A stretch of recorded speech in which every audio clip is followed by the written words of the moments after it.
Hello guys and welcome back to my channel. Today in this video I'm going to check the FXT DVR unit, a device that will enable you to capture high quality DVR footage and also share it over Wi-Fi. I'm going to split this review into two parts. On the first one I'm going to go over the features of this DVR, and on the second part I'm going to head outdoors and compare the FXT DVR side by side with the Fetchak HDO DVR and the FXT DVR module.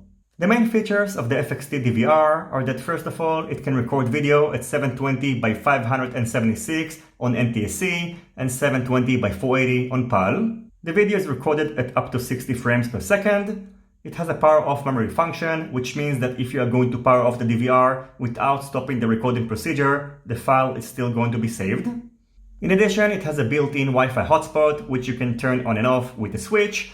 And in order to connect to the FXT DVR, you will need to download a dedicated app, which is available both on Android and iOS. Inside the box, you can find the DVR unit, which comes inside a holster, which you can simply detach like that.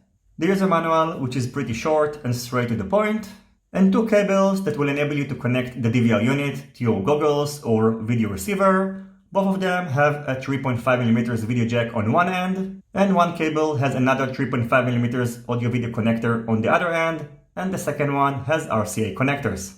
When you get in the DVR unit, you can find this warning on top of it that tells you that after you power it off, you must wait for 10 seconds before powering it on again, and that's because the memory function feature that saves the last file that it's been recorded when you power the DVR off, so no harm is going to be done if you are going to power it on again before the 10 seconds passed, but the last file that is being saved might be corrupted, so that's why you need to wait for 10 seconds. On the right side of the DVR unit, you can find a micro SD card slot, which supports up to 32GB micro SD cards. Over here you can find the Wi-Fi switch. When it's switched to the left, it means that the Wi-Fi is on, and when it's switched to the right, it's off. The status of the Wi-Fi is going to be indicated by this LED over here. When it's turned off, it means that the Wi-Fi hotspot is turned off. When it's flashing, it means that now the Wi-Fi has been turned on, but no devices are connected. And when it's solid, it means that at least one device is connected to the Wi-Fi network. On the top side of the unit, you can find the start and stop recording button. When the LED around it is solid, it means that the DVR is not recording. And now, since there is no SD card inside, it's not going to enable me to start the recording procedure. And by the way, it's recommended to first insert the micro SD card and then power on the device. The micro SD card needs to be inserted when it's facing up, and you can simply insert it and eject it using your finger, of course, if your nails are not too short. Now, after an SD card has been inserted and the device is connected to a video source, you can see that now after pressing this button, this LED is flashing, which means that the DVR is recording, and after pressing it again, now it's solid, which means that the recording procedure has been stopped. And by the way, you should note that if no video source is connected, the device is not going to work, as you can see. Finally, on the left side of the device, you can find two 3.5mm AV in and AV out ports, and a 5.5 by 2.5mm DC plug. The working voltage is between 7 to 28 volts, so you can use any Fetchak compatible battery, or you can use an adapter, and then you can power it off directly using a LiPo battery between 2 to 6 cells. Now everything is powered up.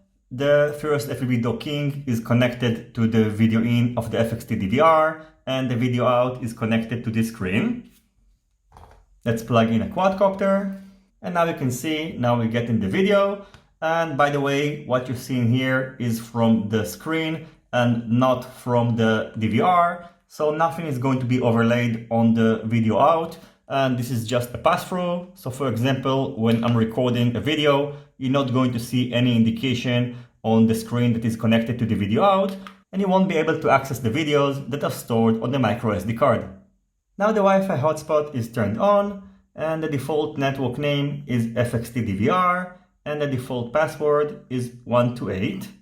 Once you are connected to the FXT DVR Wi-Fi network, open the FXT DVR app, and then you'll be able to monitor the FPV feed. Unfortunately, you're not going to be able to switch between 4:3 and 16:9 aspect ratios, And by the way, even though you're going to be able to monitor the FPV feed, It's not recommended to rely for flying the quadcopter because, as you can see, there is a noticeable delay and the video feed is not smooth. The video that is going to be recorded on the app is limited to 30 frames per second as opposed to the one who is going to be recorded on the microSD card where it's limited to 60 frames per second. The app itself is very easy to use and will allow you to either snap a photo to the device or to the microSD card, and you can also record the video to the mobile device or start the recording on the FXT DVR unit. In addition, you can also watch the files that are stored on the FXT DVR unit and of course on the mobile device itself. And finally, under settings, you can format the microSD card and you can also perform performance testing. Under device, you can set the Wi-Fi name and password. Under image, you can turn on and off the loop recording. By default, it's turned on and the length is set to 10 minutes, which means that every 10 minutes a new file is going to be created. And finally, under About, you can see the version of the firmware. So overall, the FXT DVR is a pretty neat solution for sharing the FPV feed with your friends, and as you're about to see in the comparison video, its quality is also better than the FetchLock DVR and also the FXT module. Since it's recording on 60 frames per second, the frame drop is not as noticeable as on the other DVRs and its quality looks better. One thing that you should note is that the recorded files cannot be edited directly and you will need to convert them when you want to edit them with iMovie and etc. And I really hope that FXT are going to fix this issue on their next firmware update.